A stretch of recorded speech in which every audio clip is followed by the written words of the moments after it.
बिस्मिल्लाहिर्रहमानिर्रहीम। अस्सलाम वालेकुम dear student. Question of quantities and measurement unit 1 class 9। Review question 1। Review question 1.1 encircle the correct answer from the given choices. 1.1 जो है MCQs है, ये आपने ख़ुद करना है। Review question 1.2 what is the difference between base quantities and derived quantities. Give 3 example in each case.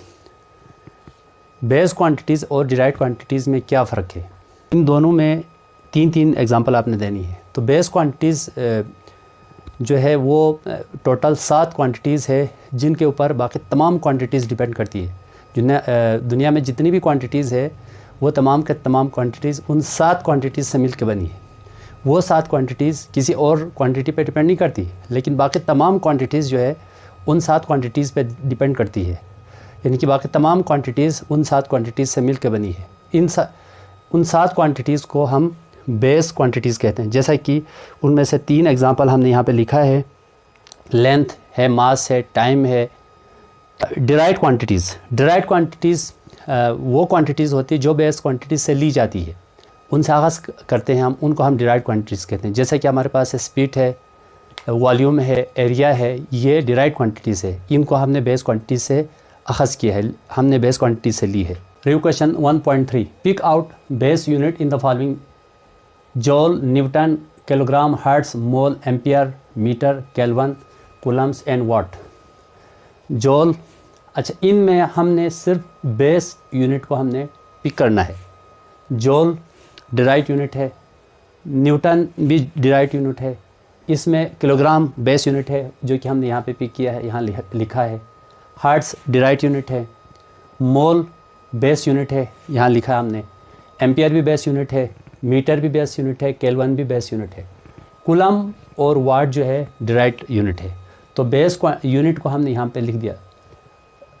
Review question 1.4 find the base quantities in each of the following derived quantities. हमने base quantities को पहचानना है, यानी कि हमने अभी बताया था कि डिराइव्ड क्वांटिटीज़ वो क्वांटिटीज़ है जो बेस क्वांटिटी से ली जाती है। तो नंबर 1 हमारे पास है स्पीड। अच्छा, आप इसमें यहाँ पे थोड़ा सा रफ़ आप बना लें। अच्छा, हमें मालूम है स्पीड का जो फार्मूला है हमारे पास डिस्टेंस अपॉन टाइम है, और यहाँ पे एस डिस्टेंस है, ये क्या है हमारे पास लेंथ है, नीचे टाइम है। इसका मतलब length and time base quantities है। Speed derived quantities, speed base quantities length and time से ली गई है। तो आंसर आप लिखेंगे यहाँ पर length and time, length and time हमारे पास।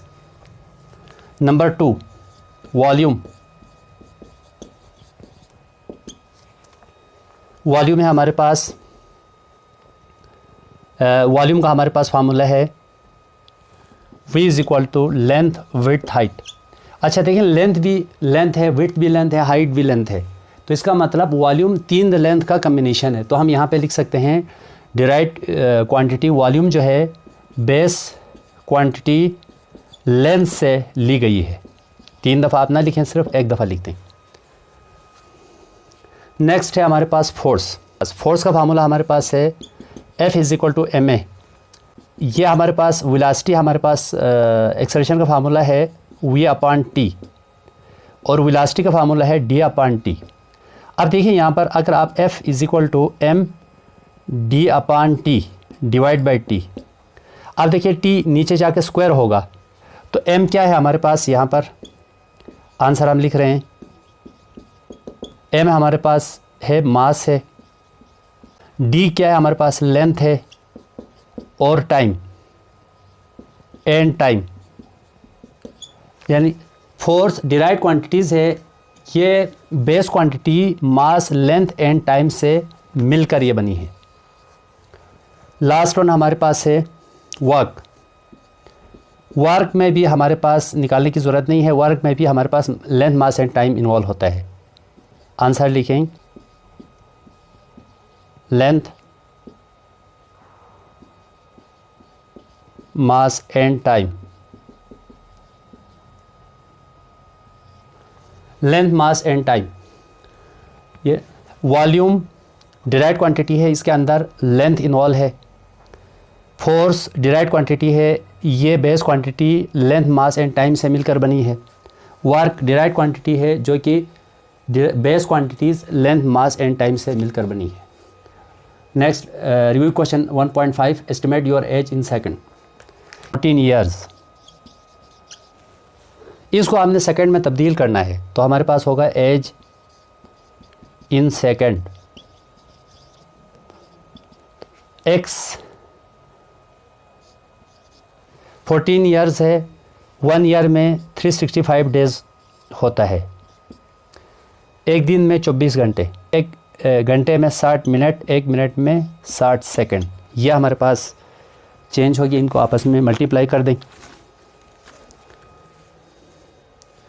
14 multiply by 365 multiply by 24 multiply by 60 multiply by 60, तो ये आएगा आपके पास आंसर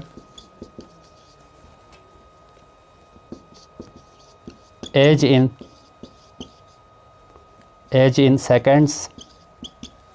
ये आंसर हमारे पास आया है 44,150,4,000 सेकेंड। यह हमारे पास आंसर है।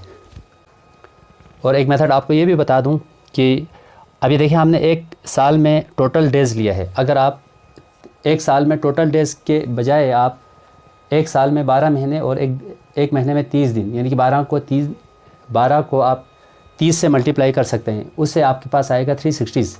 लेकिन वो एक्यूरेट आंसर नहीं होगा, वो अप्रॉक्सीमेट आंसर होगा। अप्रॉक्सीमेट आंसर भी आप हमारे पास सही है। Review question 1.6 what role SI unit have played in the development of science.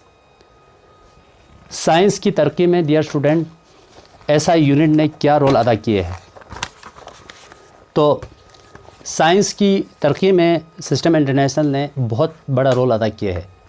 दुनिया में जितनी भी तरक्की हुई है आप देखें तो 1960 के बाद तरक्की हुई है, क्योंकि 1960 में मेजरमेंट का आलमी कानून बना था।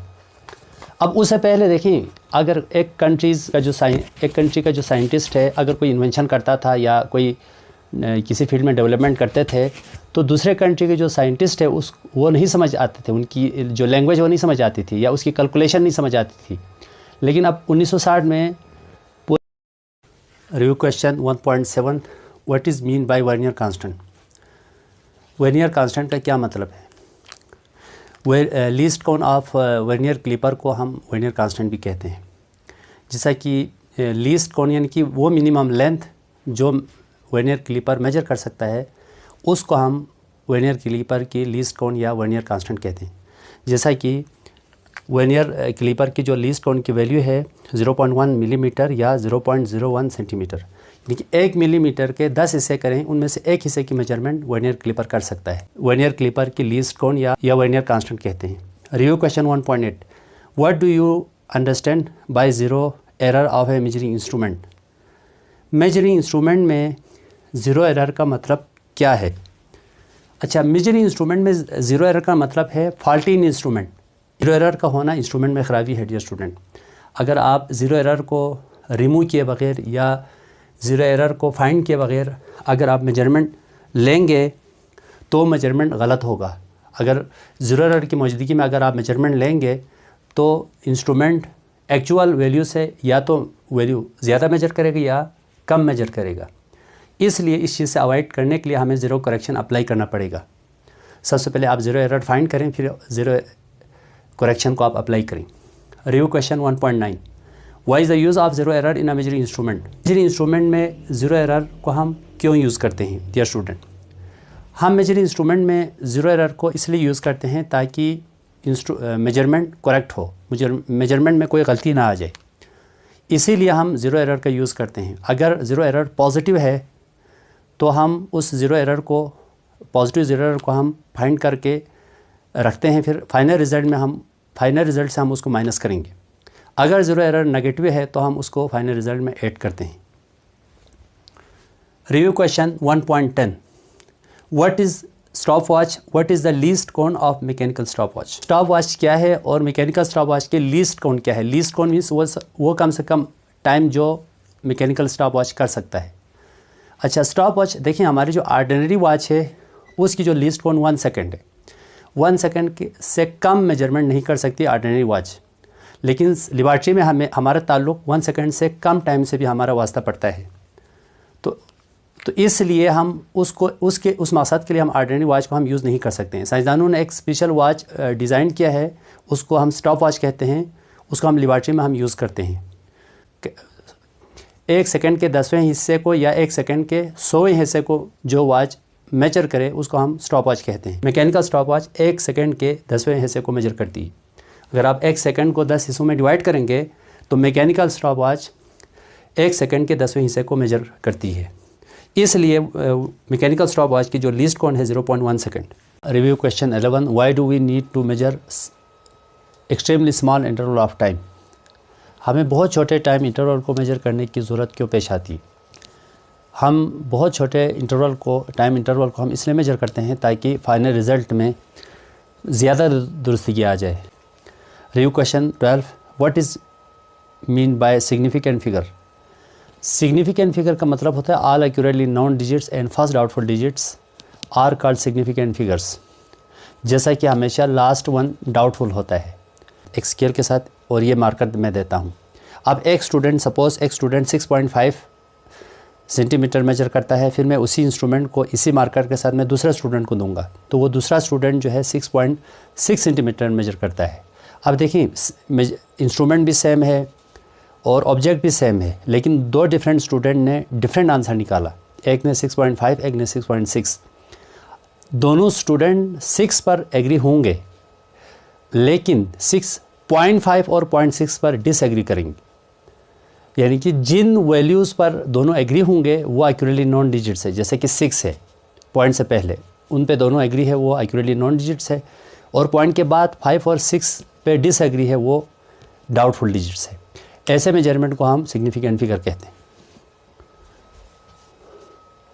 रिव्यू क्वेश्चन 1.13, ये लास्ट रिव्यू क्वेश्चन है। How is the precision related to significant figure in a measured quantity. अच्छा, सिग्निफिकेंट फिगर जो है, प्रिसीजन जो है सिग्निफिकेंट फिगर से रिलेटेड होते हैं। अगर नंबर ऑफ सिग्निफिकेंट फिगर की तादाद ज़्यादा होंगे तो वो ज़्यादा प्रिसीजन भी ज़्यादा होगा।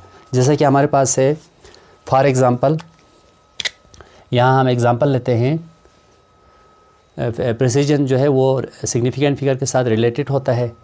अगर सिग्निफिकेंट फिगर की तादाद ज़्यादा होंगे तो वो प्रिसीजन भी ज़्यादा होंगे। जैसा कि हमारे पास 4.21 सेंटीमीटर है, और यहाँ पे दूसरा मैं एग्ज़ाम्पल ले लेता हूँ 3.421। अब देखें सेंटीमीटर।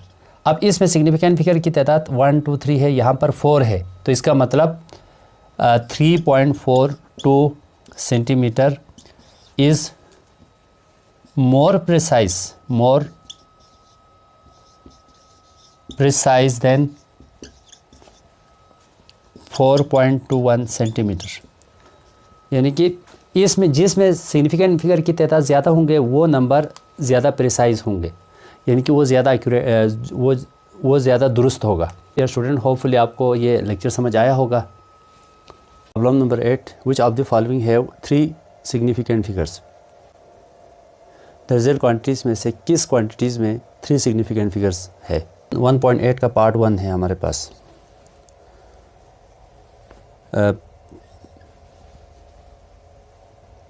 3.0066 मीटर। तो 2 सिग्निफिकेंट नंबर के दरमियान 0 होंगे तो वो 0 सिग्निफिकेंट फिगर में शामिल है। तो यहाँ पर सिग्निफिकेंट फिगर की तादाद है 1, 2, 3, 4, 5। हम लिख सकते हैं इट हैज़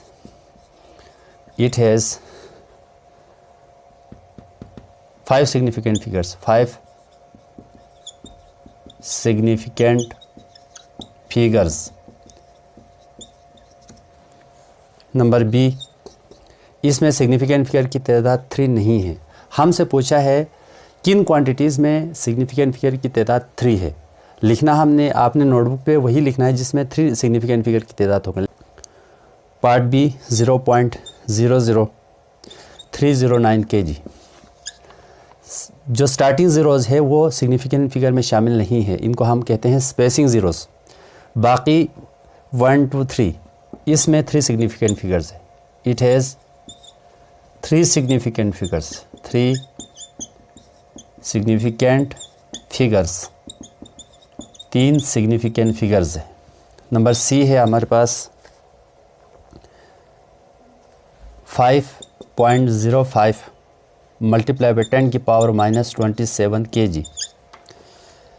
अब देखिए एक्सपोनेंट भी सिग्निफिकेंट फिगर में शामिल नहीं होंगे, इसलिए यहाँ पे है हमारे पास 3 significant figures. It has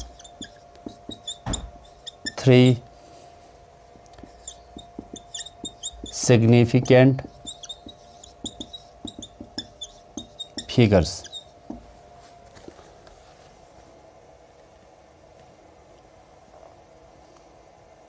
last one है हमारे पास part D 301.1 second. Last zeros after decimal point significant figure में शामिल है, तो यहाँ पर 4 सिग्निफिकेंट फिगर है। It has last zero figure significant figure में शामिल है, तो इट हैज़ 4 सिग्निफिकेंट फिगर्स। अब देखिए इसमें सिर्फ पार्ट बी और सी में 3 सिग्निफिकेंट फिगर्स है, बाकियों में एक में 5 एक में 4 है। तो आपने वही पार्ट बी और सी आपने नोटबुक पे लिखना है। यही आपसे पूछा है किन क्वांटिटीज़ में 3 सिग्निफिकेंट फिगर्स है। Now problem number 1.9, what are the significant figures in the following measurement. दर्जेल मेजरमेंट में कितने सिग्निफिकेंट फिगर्स हैं। अब इसमें तमाम लिखना है, चाहे इसमें 1 सिग्निफिकेंट फिगर हो, 2 हो, 3 हो, 4 हो। पार्ट 1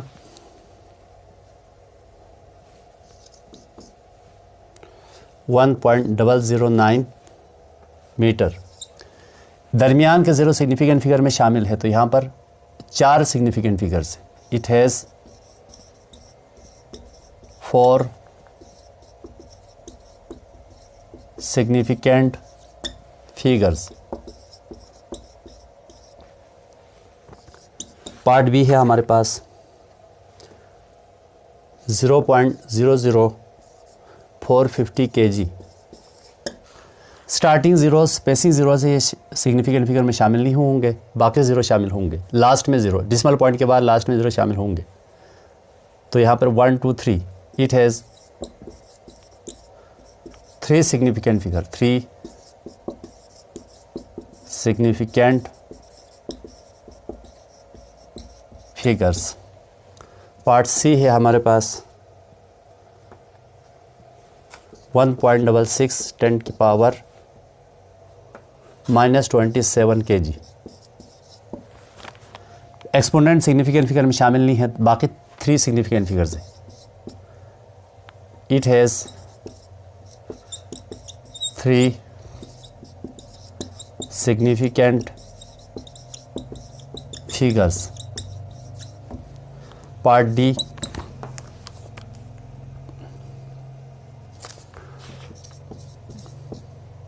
सेकेंड, 2 सिग्निफिकेंट डिजिट्स के दरमियान, देखो non zero digit significant figure में शामिल है, तो 2 भी सिग्निफिकेंट फिगर है, 1 भी। 2 सिग्निफिकेंट फिगर के दरमियान अगर ज़ीरो आ जाएंगे तो सिग्निफिकेंट फिगर में शामिल है, तो it has 4 significant figures, 4 significant figures. Problem number 1.10, a chocolate wrapper is 6.7 centimeter long and 5.4 centimeter wide. Calculate its area up to reasonable number of significant figures. Dear student, इस numerical में ये पूछता है कि एक चॉकलेट रैपर है, जैसे कि हमें मालूम है जो चॉकलेट जो रैपर है, कागज़ का जो कवर है वो रेक्टेंगल शेप में होता है, ऐसे होता है। अब उन्होंने हमसे पूछा है इस चॉकलेट रैपर का जो लेंथ है, ये वाला, यह हमारे पास है 6.7 सेंटीमीटर, एंड विड्थ, इसकी जो विड्थ है ये हमारे पास है 5.4 सेंटीमीटर। जैसे कि फर्स्ट ऑफ ऑल हम डेटा बना रहे हैं, तो लेंथ है हमारे पास, length L is equal to 6.7 centimetre. Width है हमारे पास W is equal to 5.4 centimetre. देखिए ये जो चॉकलेट रेपर है, चॉकलेट ये रेक्टेंगल शेप में है, तो हम यहाँ पर एरिया ऑफ रेक्टेंगल का फार्मूला लगेगा। तो एरिया ऑफ रेक्टेंगल का फार्मूला है हमारे पास, ये मालूम करना है, और इसका फार्मूला होगा लेंथ मल्टीप्लाई बाय विड्थ। आप सब्स्टिट्यूट करें। अच्छा देखिए ये छोटा लेंथ है, आप इसको मीटर में चेंज नहीं करेंगे, आप इसको सेंटीमीटर में ही रहने दें। 6.7 है लेंथ हमारे पास सेंटीमीटर, मल्टीप्लाई बाय विड्थ है हमारे पास 5.4 सेंटीमीटर। आप इनको मल्टीप्लाई कर देंगे 36.18 सेंटीमीटर स्क्वायर, क्योंकि सेंटीमीटर सेंटीमीटर मल्टीप्लाई होगा स्क्वायर हो जाएगा। इसको रन ऑफ करेंगे तो 36 centimetre square. This is your required answer.